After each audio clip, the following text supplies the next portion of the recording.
Então, pessoal, vocês devem ter visto essa notícia aí circulando nas redes sociais nos últimos dias, o que diz capítulo oculto da Bíblia encontrado por pesquisadores. Saiba como equipe de cientistas encontrou o capítulo oculto no livro sagrado do cristianismo e o que diz o trecho em questão. Que história é essa, né? Essa história já tinha circulado há algum tempo, porque eu vou falar quatro coisas rápidas, tá, sobre essa matéria. A primeira delas é justamente o contexto da descoberta, porque isso foi descoberto em 2023 e já circulou na imprensa em 2023, teve uma certa repercussão e voltou por algum motivo a ter repercussão agora, o que eu não entendi o porquê, mas é bom porque quem não pegou essa notícia na época pode pegar agora, né? Mas qual que é a descoberta?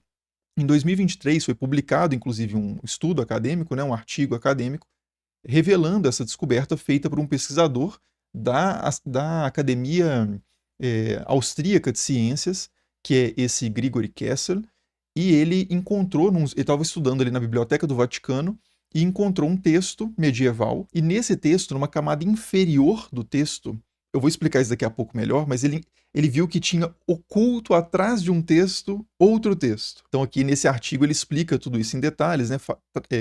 Tem as imagens aqui que eu vou mostrar daqui a pouco melhor, e também faz a transcrição desse texto oculto, né?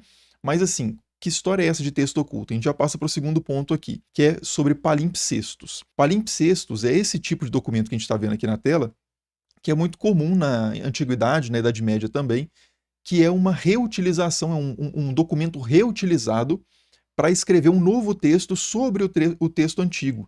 Então, o que acontece? Os pergaminhos, no caso aqui, eram de difícil acesso, né? Eram meios, suportes de escrita caros, então muitas vezes as pessoas utilizavam pergaminhos que já tinham sido utilizados, né? Reutilizavam eles, raspando a tinta do pergaminho e escrevendo por cima. E isso deixa o texto oculto, né? O texto mais antigo, muitas vezes quase que invisível. Então é muito difícil ler o que tem na camada inferior desses pergaminhos. Por isso que funciona, né? Por isso que dava para os caras reutilizarem. Aí nesse exemplo aqui, a gente tem o texto que está mais nítido aqui, é o texto da camada superior, que é um texto georgiano do 10º século, depois de Cristo, né?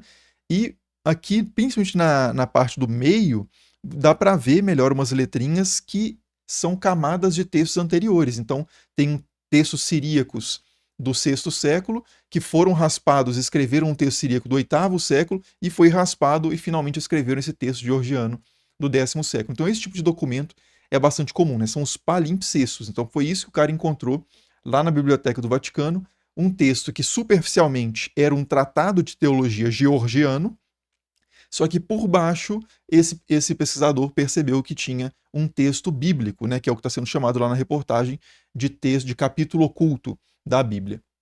E aí esse aqui é o documento propriamente lá que foi descoberto, né, na camada de cima, como eu disse, tem um tratado de teologia, e aqui vocês conseguem ver a escrita siríaca por baixo que traz um trecho bíblico. E só dá para ver tão bem assim a parte de baixo, e mesmo assim não é tão nítido, mas aqui dá para ver muito bem, porque foram aplicadas ali tecnologias mais modernas, como fotografias de raio de ultravioleta, né? Que ajuda a revelar essas camadas inferiores dos palimpsestos. Então, o cara conseguiu fazer essas fotografias e ler o texto inferior e descobriu que aquilo era um capítulo bíblico. E qual o capítulo que é? E aí aqui que entra um pouco da frustração de quem estava esperando dessa notícia que fosse trazer um conteúdo bíblico inédito, né? Não, não traz. Mais ou menos, na verdade. Tem um detalhe peculiar que eu vou falar daqui a pouco. Mas o que foi descoberto é que tinha atrás desse manuscrito, né, na camada original dele, o capítulo 12 de Mateus, né, o finalzinho do capítulo 11 e a parte inicial do capítulo 12. E dentro desse texto de Mateus 11 e 12, principalmente, na verdade, no início do capítulo 12, tem essa passagem, né, que diz: naquele tempo Jesus, aqui estou pegando uma tradução o Almeida Corrigido Fiel mesmo aqui, porque não, qualquer um em português daria na mesma. Naquele tempo passou Jesus pelas searas, né, pelos campos ali, em um sábado, e os seus discípulos, tendo fome, começaram a colher espigas e a comer. Aí isso na história, lá no enredo do Evangelho de Mateus, dá uma confusão, porque os fariseus veem os discípulos fazendo isso e questionam se é lícito fazer aquilo no sábado, se os discípulos de Jesus estavam quebrando a lei de Moisés, e por aí vai a história, né? Mas qual que é o detalhe mais curioso desse manuscrito que foi descoberto? É que ele traz a história praticamente idêntica ao que a gente já conhecia, numa tradução siríaca, né, que é uma língua, basicamente um dialeto do aramaico, para o qual o texto original grego do Novo Testamento foi traduzido logo no terceiro século. A gente já tem registro disso, né? Esse documento, esse manuscrito propriamente que foi encontrado, provavelmente data do sexto século, essa camada dele, né? É que traz esse texto siríaco de Mateus 12. E aí o detalhe curioso é que no texto desse manuscrito, em vez de dizer que os discípulos, tendo fome, começaram a colher espigas e a comer, ele diz que começaram a colher espigas, debulhar as espigas nas mãos e comer. Então é uma sutileza, assim, uma coisa que não estava lá no texto original grego, mas aparece nessa tradução siríaca. E por que isso aparece na tradução siríaca? Provavelmente porque o tradutor que conhecia essa mesma passagem na versão de Lucas, que diz de debulhar o trigo na mão, ele espirrou, né, na tradução esse conhecimento dele que vinha de outro evangelho. Então, um texto que era originalmente de Lucas foi inserido em Mateus nessa versão siríaca que foi encontrada, né? E esse é um tipo de coisa que acontece com frequência também na transmissão do texto, né? Os textos são copiados à mão e os tradutores, ou por pegarem um manuscrito em que já aconteceu essa modificação do texto, ou eles mesmos causando essa modificação por querer ou sem querer, geram uma transformação no texto que pode ser preservada em cópias futuras, né? Porque são cópias, sempre cópias de cópias de cópias de cópias. Então, se alguém comete algum deslize no meio do caminho, e o tradutor vai fazer, ou um copista vai fazer uma cópia dessa versão que já tem o erro, caso ele não tenha algo para comparar e ver se esse erro bate com outros manuscritos, né, porque ele pode fazer esse estudo crítico também na antiguidade. Mas se ele tem só aquele manuscrito, ele vai passar para frente aquele erro e a coisa vai se perpetuando, né? Inclusive, a gente vai voltar daqui a pouco na importância, inclusive, de descobertas como essas, né, porque pode parecer inicialmente meio desimportante, porque a gente já tinha o texto, né, e é só esse detalhezinho que varia, mas é muito importante essa descoberta porque a gente depende de uma grande quantidade de manuscritos para tentar reconstituir o texto original do Novo Testamento, né, que a gente já entra no terceiro ponto, que é que a gente não tem os textos originais do Novo Testamento, né? O texto original da mão dos autores que escreveram pela primeira vez aquele texto, a gente não tem, e nada nem perto disso, né? A gente começa a ter manuscritos ali no segundo século, quase nenhum.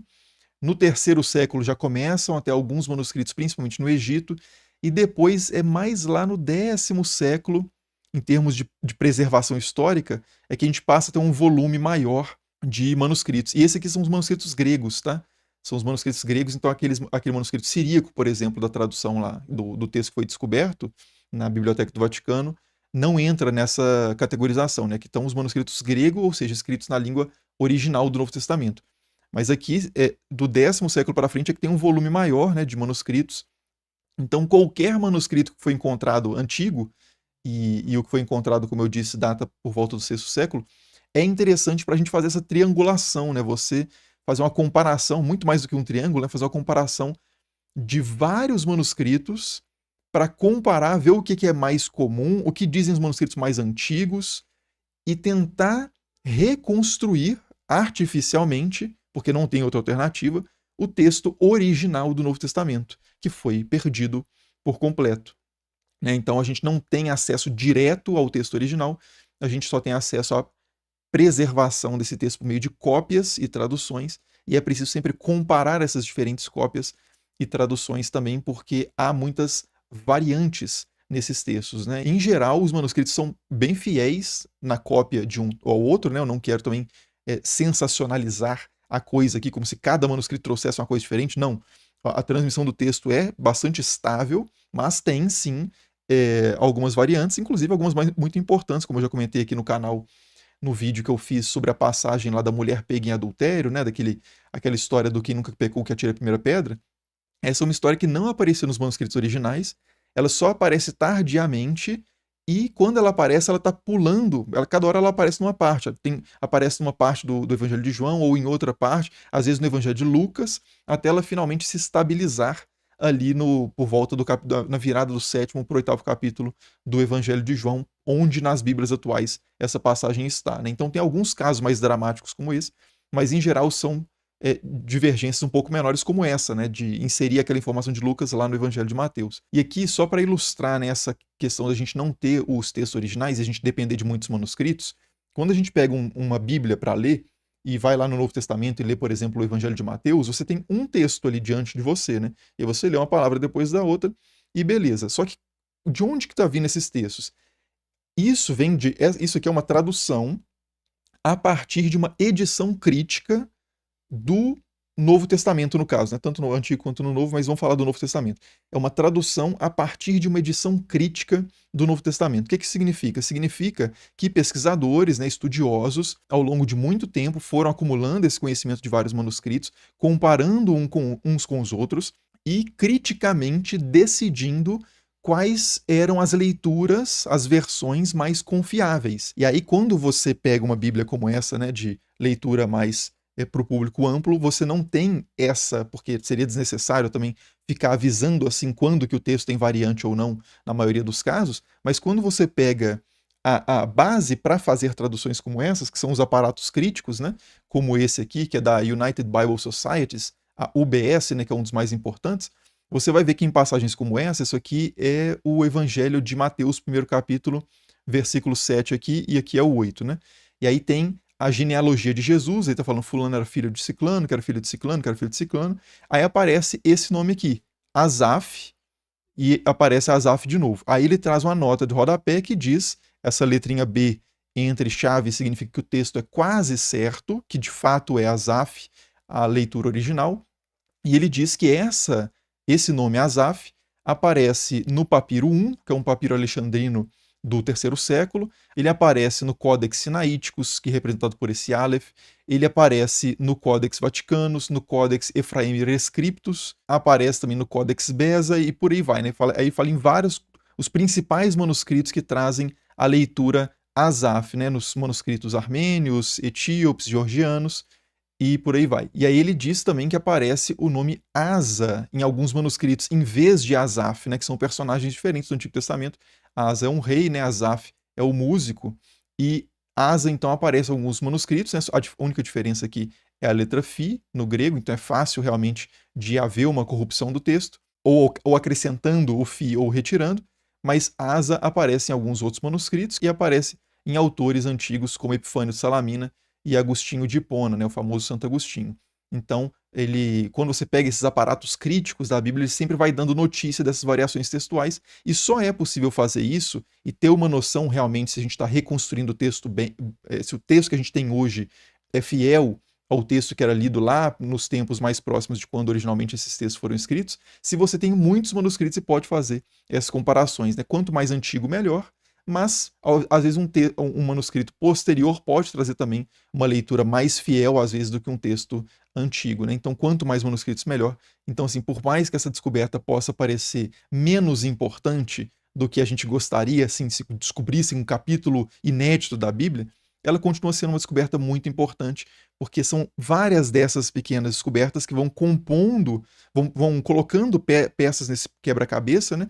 Para a gente ter uma noção melhor global. E no conjunto, né, à medida em que várias descobertas dessas vão acontecendo, a gente vai tendo uma noção muito melhor da transmissão dos textos bíblicos, por exemplo, dos contextos de transmissão também, como que esses textos foram traduzidos, recebidos por comunidades posteriormente, como é que uma tradução pode, uma tradução específica para um contexto específico, pode ter influenciado interpretações e teologias específicas que fazem mais sentido daquela tradução do que se fosse outra tradução, e por aí vai, né? São muitas dinâmicas complexas textuais que vão acontecendo ao longo da história e vão moldando, assim, o texto em si que a gente tem, a relação que a gente tem com o texto e tudo que se desenvolve a partir, né, da leitura desse texto. Então, é uma descoberta que pode ser um pouco frustrante no primeiro momento, mas é uma descoberta que deve ser muito valorizada por isso, né? Porque o conhecimento é sempre o resultado de um esforço coletivo de longa duração, e a gente só tem grandes descobertas que mudam os rumos da humanidade ou muda tudo que a gente sabia, se a gente sabia alguma coisa e tem o que comparar. E, enfim, vocês entenderam, né?